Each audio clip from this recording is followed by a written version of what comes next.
Let's get ready to rumble!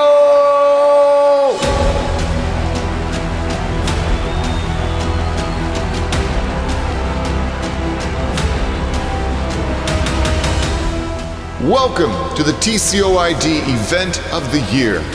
It's the ultimate battle of the endos, where we will definitively answer once and for all which is better, pumps or multiple daily injections. Today we have two of the world's leading endocrinologists, both of whom have been living with type 1 diabetes for a long time, who will be battling it out like you've never seen before. In this corner, defending multiple daily injections, hailing from the University of Washington, he's one of the most recognized and respected diabetes specialists in the world. It's Dr. Earl Hirsch. And in this corner, defending pumps, he's an endocrinologist at the University of California, San Diego. He's the founder and director of TCOYD. You know him, you love him. It's the one, the only, Dr. Steve Edelman! Okay folks, here's how it's going down. Each of our debaters will have 10 minutes to make their opening argument, followed by just a 2-minute rebuttal. Be sure to leave your comments in the chat section and let us know who you think the winner is of this great diabetes debate. Coming up first, arguing for multiple daily injections, it's Dr. Earl Hirsch. Good day. We are going to repeat a great debate which 4 years ago I kicked his butt. Dr. Edelman did not do well 4 years ago, but what's happened is the science has changed, the technology has changed, and at the end of the day, I think we will agree, because it's not so much about how one gets their insulin delivery, whether it's with pumps or with injections, but how one is able to use the technology of CGM that goes with it. Now, thank goodness, this is a virtual conference, as Steve is immunized, as you can see right there. Now, if we just look at pump versus MDI head over head, and Steve complains that I use too much evidence, that evidence is not what wins debates, it's emotions. Well, you can't really debate unless you actually have evidence. And this is the best study with hundreds of people looking at one group getting a pump, one group getting MDI, and what you can see is that the hemoglobin A1Cs at the end of the 2-year period of time was not different. Now, what's important about the study from the UK is the fact that nobody used CGM, because in this era, there was no CGM. And the other important thing is that if you compare pumps with MDI, pumps, as you can imagine, is much more expensive. From the UK point of view, it was $181,000 per quality adjusted life year. Now, this is a term that the healthcare economists use to look at cost effectiveness. And at least in the United States, something is called cost effective if it is less than $50,000. What this means is that pump therapy, forgetting CGM for a moment, is not cost effective. So here we are 4 years later in 2022, and what do we have with multiple injections? Well, now we have better use of ultra long acting insulin such as Tresiba and Toujeo, and what the studies show is consistently less hypoglycemia than with U100 glargine. Again, Steve is not interested in the data, but that's what the studies show. Better mealtime insulins. What would MDI versus pump therapy look like if we could really do a study of Tresiba and Afrezza as the MDI component? The problem, of course, is the issue with integrating pump with CGM. But in the big scheme of the world of type 1 diabetes, Steve, very few people have access to that, even in the United States. Many on MDI tell me that their smart pens are a game changer. Right now in the United States, we have two, the InPen from Medtronic and the Bigfoot Unity, which was recently approved by the FDA. And then, of course, let's not forget about Afrezza.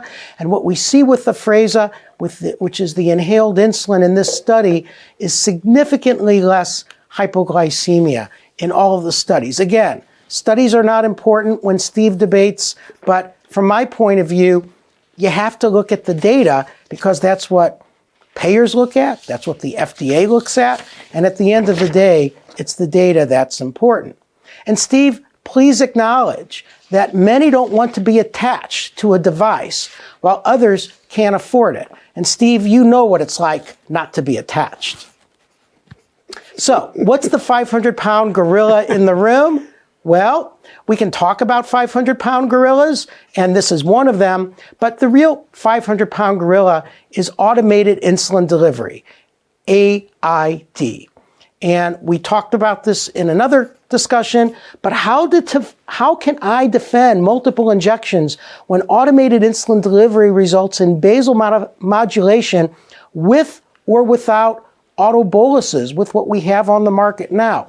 What we see is incredible.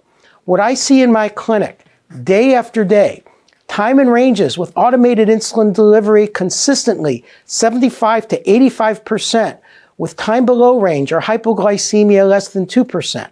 I see coefficients of variation less than 30% consistently. I never thought I would see that. This technology, automated insulin delivery, it really is amazing. The current technology makes this a one-sided debate, right? Right. Wrong. That is not the case. Guess what, Steve? Infusing insulin, which is a growth factor, through a Teflon catheter under the skin for years or decades is bad for the skin. In fact, it's real bad. I mean, we know this. I see in patient after 15 to 20 years, difficulty with insulin infusion. I see more kinks. We try to use steel needles for those patients. It doesn't happen in everybody, but we see it. And we really don't know what's going on under the skin. This is what we do know in 2022. In the acute situation, insulin infusion results in inflammation, which results in altered insulin kinetics and poor glucose control. What about insulin pump therapy long term? Medtronic recently came out with a weekly infusion set, and there's another company that is working on a weekly infusion set, and we only are starting to understand the beginning of what is happening under the skin. In fact, we recently did a study that we will be presenting in 3 different conferences over the next few months, where we will be showing the world what happens after 10 or 20 plus years of wearing an insulin pump. And all I can tell you now, it isn't good, Steve. It isn't good at all. So I would like to conclude that open loop pump therapy is no better than MDI, but it's more expensive. Now, in my clinic and in yours, we don't see a lot of open loopers anymore. I do see a few of them where people are not happy with one pump, and so they switch to a different sensor and they're on open loop. But if you go around the world, this is still the most common way insulin is given. And the pump is just another insulin delivery device. Automated insulin delivery is an amazing technology, but it is not for everyone, especially once outside of the United States. There are many, many patients who just do not want to be connected. One can do very well with multiple injections with the current tools we have, especially with our newer insulins and our first smart pens. I personally think that we underuse Afrezza. I know you're a fan of Afrezza. I'm a fan of Afrezza. We need to get Afrezza into the hands of more people, because with the Afrezza, I'm not sure that we would see as much need for automated insulin delivery. Having said that, my guess is automated insulin delivery with Afrezza may actually be the right combination, the best combination, but even still, most people don't have access to this. Further questions and concerns. This debate is about insulin delivery, not about monitoring with or without pump therapy. Data are different when adding CGM to either pumps or multiple injections, especially with closed-loop systems. We have to acknowledge that. My belief is, how would MDI change in the US if everybody used a bolus calculator? We don't know, because the people using smart pens are few and far between right now. It's a relatively new technology. Cost is becoming a greater driver of healthcare policy. We talk about this over and over, and it can't be ignored in any country. And in fact, if you look at the costs just globally right now, and certainly here in the US, it's unsustainable what we are paying for diabetes. Many simply don't want to be attached. Steve, you should know about that very well. So, thank you for your attention. Thank you, Dr. Hirsch. Some interesting points made for sure. Up next, defending pumps, it's Dr. Steve Edelman. Hello, everyone. I'm really excited to beat the crap out of Earl Hirsch again. I did it 4 years ago, and it still feels good from 2018. Okay, this is a picture of Earl when he was a teenager and myself on the right. Which person would you think is going to win this debate just by looking? Okay, let's talk about some of the general features of insulin pumps. Now, when I go through these features, I want you to say in the back of your mind, can I do it with an insulin pen? Multiple basal rate options, square and dual wave bolus features. If you don't know what those are, you're not taking advantage of your current insulin pump.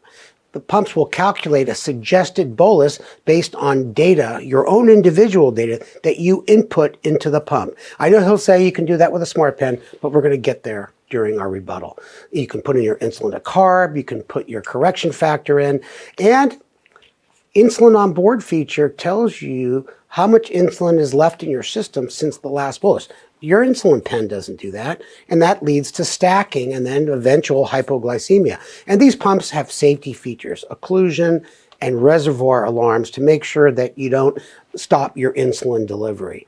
Data downloading capabilities are very important. Now, what are some of the advanced features? And these are some of the features that you could use when you pick out a particular insulin pump. You can deliver very low basal rates for insulin-sensitive people, typically very thin individuals. And also when you give yourself a bolus, when you give yourself a bolus of 0.5 units or 1.5, you know you're getting 0.5 and 1.5. We're going to talk about the issues with insulin pens in a second. Easy to visualize LCD screen, touch screens, which just make it nice and easy to use. And many of these pumps have tactile bolusing, so you don't even have to get it, turn it on, and program and type in what you want. You can just push a button on the side, and you can get 1 unit at a time, but you can push in 5 or 6 times. You can do it all by touch. So if you're in the middle of a meeting or you're doing something where you don't want to bring out your pump, it just adds for convenience. And that's important. Convenience is what it's all about. And when you have an insulin pen, you got to pull it out in the middle of a meeting, pull up your shirt. Earl typically pulls down his pants or at least his zipper, and then he uses that excuse to give himself a shot. The pump acts as a billboard to see the CGM values. It's so nice. You don't have to get out a different monitor. You don't have to get out your cell phone. It's right there.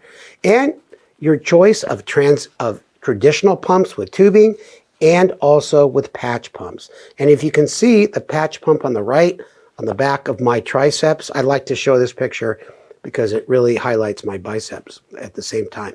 And of course, we're going to talk about at the very end of my presentation is hybrid closed loop automated insulin delivery systems.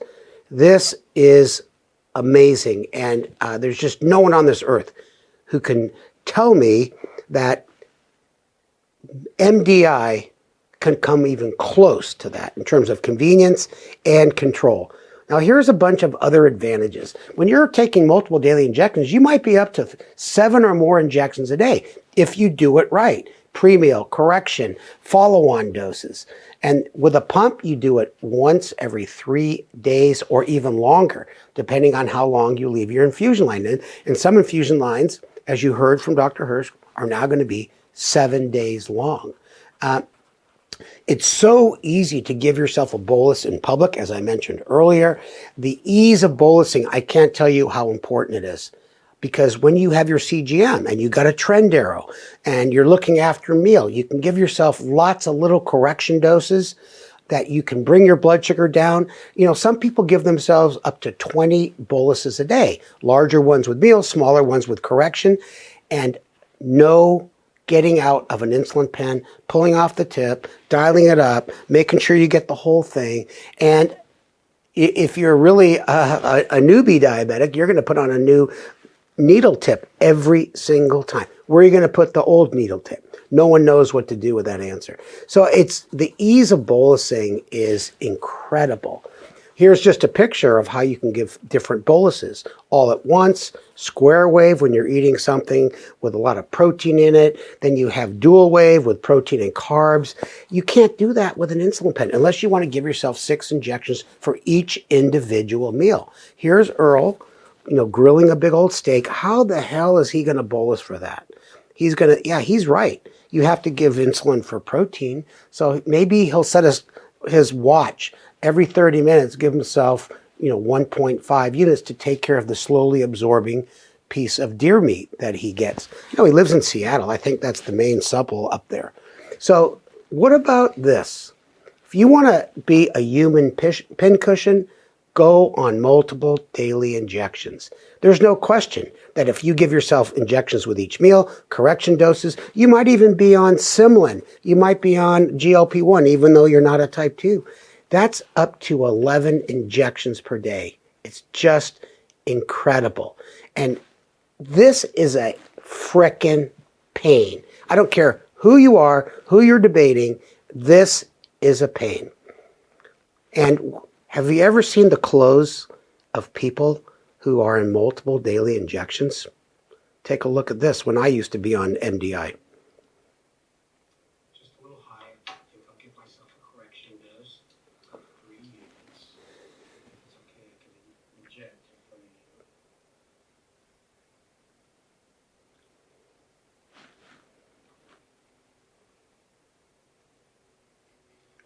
Almost every piece of clothes I have, and it's almost impossible to avoid that unless you walk around with a wash rag. Now, Earl carries a wash rag for other reasons during the day, but it can stain your clothes. Now, what about the little dribble at the end of an injection? How many times have you squeezed that thing as hard as you can for 10 seconds while it's in your body, and you pull it out and you push that plunger down again? Guess what? You still got that little drop. Is that drop supposed to be there? If you're on a small dose of insulin, that looks like it's almost 1 unit, for God's sake. It's just, that's why some people that are on MDI use a vial and syringe, because they trust that more. And that's even more of a pain. So what about the variable basal rate capability? Way more precise insulin delivery. You can have a higher basal rate to handle the dawn phenomena, stress, other conditions where insulin requirements may change. What if you can suspend it and reduce your basal to avoid hypo during exercise? It's amazingly easy to avoid extreme highs and extreme lows. You can set a higher basal rate if you're sick, you get COVID, God forbid, or certain medications like steroids. You can't do that with your basal insulin. Toujeo or Tresiba, that stuff lasts for a long time. And, you make any changes in your long-acting insulin injection, you might see a change a day and a half later. Within pump, where you're getting a little bit of fast-acting insulin all the time as your basal, you can see immediate changes when you need it. So it just allows for flexibility. Now look at this. You can be a fashion model. You can be a professional race car driver. You can be a professional baseball player. You can be a Olympic cross country skier. You can even be a Peloton instructor, Robin Arzon. Now look at this Omnipod on the side of this woman's left leg. In fact, I show this because this is one reason why Earl doesn't wear an Omnipod.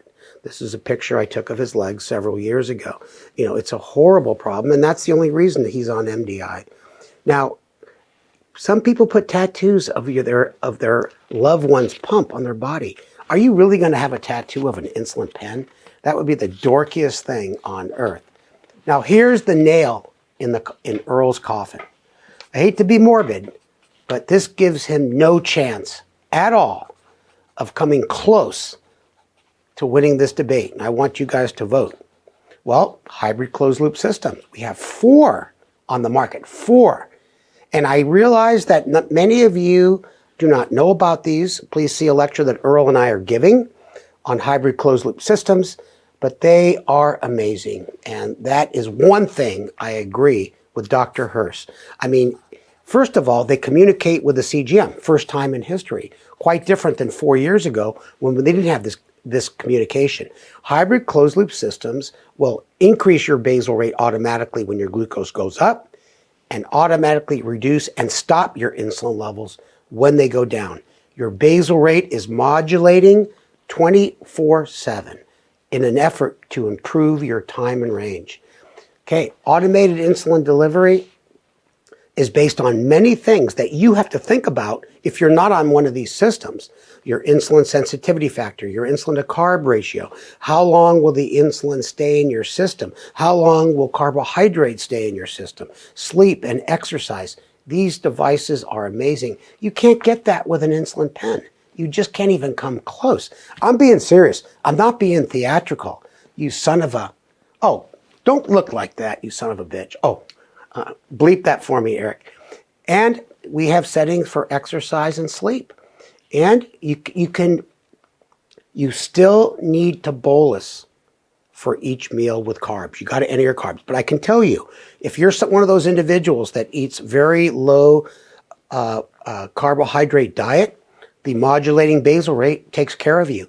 I can go a whole day when I'm on a low carb diet without ever giving myself a bolus. They work great at night. There's Dr. Pettis passed out on a plane to Europe. And at night they work the best because folks are actually sleeping. And it's amazing the type of download data that you get. Here's the summary of time and range before and after going on a closed loop system. And so I'm going to finish here. They can reduce and almost eliminate hypoglycemia. Dr. Hirsch, please stop making noise over there. You greatly improve time and range. If you can't win, he's trying to distract me during my concluding comments. It greatly improves time and range. Now, it is possible to get an A1C less than 7 without hypoglycemia, and that's incredible. And it'll help, but not totally prevent the post-meal rise, depending on how many carbs you eat. And lastly, it'll greatly improve the fluctuations in glucose values 24/7 that drives us crazy. So this is a debate that I think it shouldn't even be called a debate. It's just not fair. I feel sorry for Earl. I bought him 3 boxes of tissues before we started, and he's probably gone through them at this point. And I just want to let you know that if Earl is so hot on MDI, look at this lecture he just gave. Hybrid closed loop, why we need it. Professor Earl Hirsch, University of Washington. So he's talking out of both sides of his mouth. You won't see me giving a lecture on this, on MDI. So think about this. Can pen users do a fraction of what pumpers can do? No way. I won. Thank you, Dr. Edelman, for your thoughtful argument. Each of our debaters will now have 2 minutes for rebuttal, and Dr. Edelman is up first. Okay, folks. I'm going to go through my rebuttal statements quickly. Earl made fun of me because he says I didn't go by clinical studies. I go by emotions. Well, in type 1 diabetes, with these pumps and hybrid closed loop systems, they're not amenable to the classic placebo-controlled, double-blind studies that he's used to reading when he does his New England Journal of Medicine articles at night instead of reading books to his kids. So some of the things I mentioned, yeah, they may not have been studied, but they're just not amenable. I talked about real-life issues. He talked about cost-effectiveness. Yeah, these systems cost money, and most people need insurance. But guess what? If you're on Toujeo or Tresiba, Afrezza, and all the other insulins he spoke about, you need insurance too. So access really affects everybody, and I do believe that's a problem. Now, he can't even pronounce Afrezza. He thinks it's like a French Afrezza. Maybe that's just the way he picked it up in high school, his language. But Afrezza, he acts like you can't use that with hybrid closed loop systems or pumps. Of course you can. Why not? So that argument makes no sense at all. Now, he's all worried about this skin issue. Pumps have been around since the early 1980s. That's 42 years. How many of you, raise your hand, have had serious skin issues that he's going to try to scare you with with his little research and his macrocytes and all the little cells he looks at under the skin. Macrocytes. Go to school. There's macrocytes in skin. Well, yours are all rubbed off. Okay. And you know what? I'm going to finish up with comment on smart pens. They have the potential, but Earl would have to agree, and he said it during his debate, very few people have them. And I don't see a big need for them. That's it. What a lightweight. Okay. Steve, whether you like it or not, the data still rules the day. You can't have a double-blind study with pumps because everybody knows who's wearing the pump and who's not. That's my There's no point. such thing as double-blind. Well, that's my point. It doesn't work. But when you do pumps versus injections, they haven't shown a difference. Open loop. They have not shown a difference. Nobody has been able to show square wave makes a difference. Nobody has been able to show modulating basals make a difference with pumps. I'm not talking about automated insulin delivery. I'm talking about pumps. Nobody's been able to show that it makes a difference. We tried to do a study 20, 30 years ago looking at square wave boluses with high-fat meals. It didn't work. We didn't do anything because it doesn't matter. Insulin on board. The smart pens have them. We are going to see many more smart pens, especially once the Lilly pen and the Novo pen come into this country. We're going to see that. Low basals, you can do low basal with a pen, especially Toujeo and with Tresiba. The LCD screen, Steve, unfortunately, I have patients who are completely blind. Doesn't work. They need to hear the clicks to get their insulin. That's just the way it is. Convenience, I agree. Convenience is important. Payers don't care about it. I care about it. You care about it. Payers don't care about it. And as far as the pictures you show of yourself, you need to do better with Photoshop, dude. It's not good. Needle tips, you have to understand, very few people use a needle only once, and that's a whole other discussion. And as far as you're concerned, we eat bear in my backyard in the barbecue. You need to know that. And the final point about your wash rag, dude, you need to see a urologist. It's time. So I have more, but your arguments were just not very good. And I'll leave it at that. Ooh, Dr. Hirsch with a stunning move there as he denies the handshake offered by Dr. Edelman. Well, that's it, folks. The great pumps versus MDI debate is over, but we're still left with the question, which method is best? Of course, the answer is ultimately up to you to decide based on what works best for you and your lifestyle. But be sure to let us know in the comments who you think won the great debate. Thank you, everyone, and good night.